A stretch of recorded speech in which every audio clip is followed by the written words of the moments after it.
God chooses us. We don't choose him, right? He loved us first.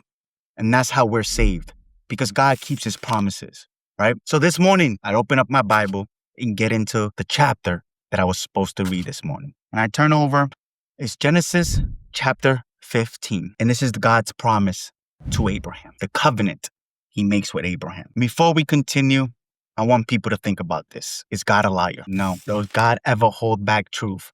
No. Even when it's going to hurt you. Even when you're going to go through hard times. So let's go to chapter 15 and let's start at verse 12.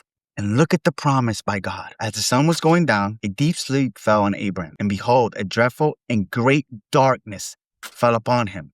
Then the Lord said to Abram, know for certain that your offspring will be sojourners in the land that is not theirs. And they will be servants there, and they will be afflicted for 400 years. But I will bring judgment on the nation that they serve. And afterward, they shall come out with great possessions. As for you, you shall go on to your fathers in peace. You shall be buried in a good old age.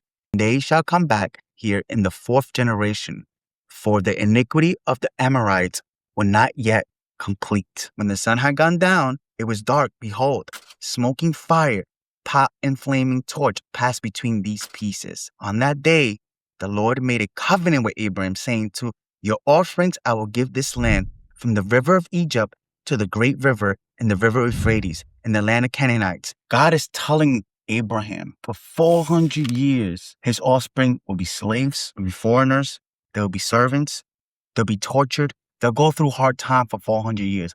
But the Lord will rescue them. I want to ask you guys all this question. Where was the free will there? They had knowledge. What was going to happen to them? Did anything change? No. It went as the Lord said it will go. And then when we get to chapter 16, we see how man tries to get what?